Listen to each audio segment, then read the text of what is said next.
Hello, Robert Wallace here. Hey, check it out. All your dreams come true. What do I mean by that? Well, if you want something, there's no reason why you can't have it. There's no reason why it can't manifest. In fact, I believe that it will manifest if you are going about it the right way. So the first thing that you got to do, if you want all of your dreams to come true, is to know what you want. What is the dream that you want to come true? What does it look like? Now, this is actually this is the heavy lifting right here. And the funny thing is, it's kind of like you've heard of Nikola Tesla. It's said that he's a great inventor. He invented this free energy and all this sort of technology that was actually destroyed and suppressed. And he's actually one of the great inventors of our time. And he would go through his mind in his imagination, and he would put these inventions together in his mind. He'd put the bolts there. He would put everything together through visualization, and if something didn't work right there in his mind, he could start to work out the solution, and he could start to find a workaround. So now when he's done, he's out of his visualization, out of working it through in his head. Now, whenever he puts his hand to the materials, he gets his result. So it said that he did that with everything, and he always had it worked out ahead of time. Now, that's great. How do you apply that? Well, the idea here is that most of that lifting wasn't done necessarily on paper, making countless charts and graphs. The mind is amazing. It has the capacity and capability to hold concepts and feelings and ideas here, and integrate them according to the will and the navigation of your attention, so that you get a product that you can then articulate in one solid way that represents all of those efforts. Well, what if getting what you wanted and most of the pulling of that in was a matter of getting clear? Without a vision, the people perish. Now, when we're talking about a vision, presumably we're talking about a clear vision. We're not talking about a sketchy, staticky vision, because even that as a vision, yeah, great, get a staticky reality and tell me how far that took you. You want a really clear one. If you want what you want, you want to make sure you're clear about what you want, and you're clear about what it looks like, what it feels like, what it sounds like, what it tastes like, how it's going to affect you, its role that it's going to play with you, what you like about it, what you really like about it, what you don't like about it, what you really don't like about it, for instance. Those are some. Now, in the getting clear process, you can look at the negative characteristics in order to get clear about what you do want. But generally, yeah, you're not going to want to concentrate on what you don't want. That's obviously going to go against your advantages. You can use lists. You can use pictures and that you draw. You can use vision boards. There's a lot of charts and different frameworks that you can use in order to get clear about what it is specifically that you want. Thing is that most people know they want something. They know they want a car, they know they want an opportunity, but they don't really know which one. And the thing is, a million of them pass by us every day. You want a job? Well, here, go work at McDonald's. Well, I don't want that job. Well, you didn't say you didn't want that job. You said you wanted a job, and now you got it, and you don't want it. What do you want? And that's the thing, is a lot of people play this ping pong game back and forth, where they'll say, well, I don't know. I'll know it when I see it. You can know it when you see it for 10 years down the road and then still never actually get it. But you can actually know it ahead of time, and then when you see it, you recognize it, because then you will actually know it when you see it, and you get it within a couple days. So there's a big difference between thinking that you know what you want, actually being clear about it. It definitely helps things manifest quickly. It doesn't just help you recognize them so that you see where they always were, but it literally will bring things to you, because now you've positioned yourself. You said, God, this is what I really want. Great. You signed your name on a line. You've made yourself a still target, because usually you're back and forth. You made yourself a still target so you can be blessed. Instead of saying, I'm over here, I want some of this, I want some of this, I want some of this.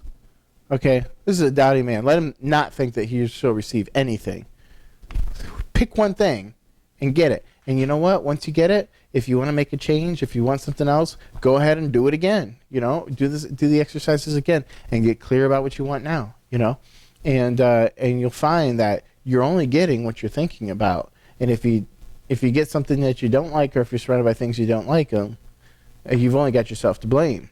And that's actually a really good thing, because just as much as you're to blame for the bad, it represents the power that you have for the good. So you're going to always want to be allowing yourself to grow the ideal in your head. So let's say you have a long-term ambition, something that you want down the road. Well, keep adding to it. Keep clarifying it.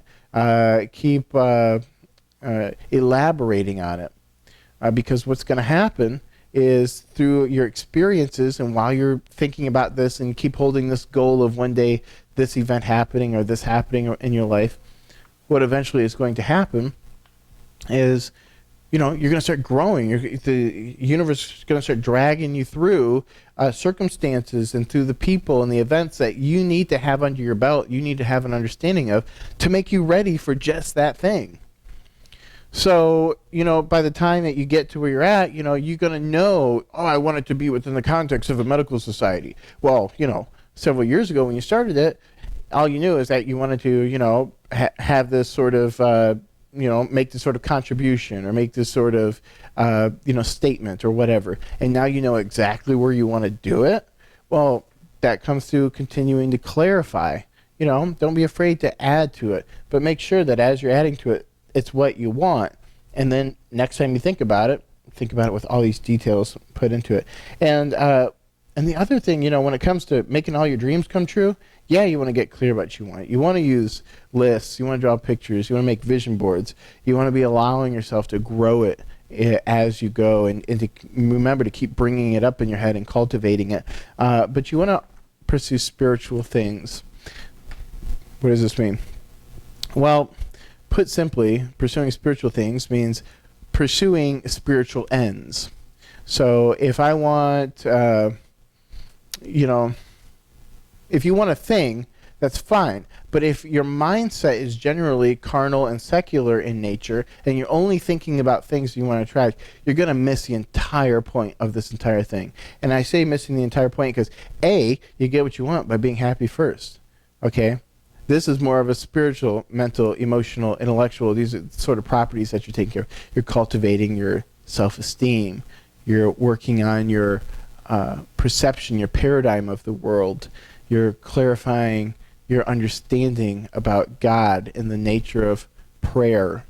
You're wanting joyfulness. You're wanting what's sustainable, what's long-term, what's going to happen to me after I die.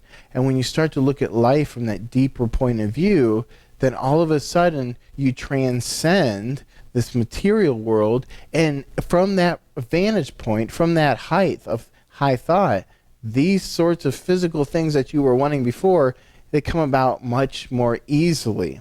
Because when you transcend a spiritual idea, it's a lot more difficult to transcend a spiritual idea or a belief system that was holding you back than to transcend a broken dresser and, kick it to the curb and move on. It's more difficult to do that, but the results are longer lasting, and they actually will stick with you forever and help you to manifest, help you cultivate your dreams and manifest these things, no matter what you dream about, from now until you're 99, 110.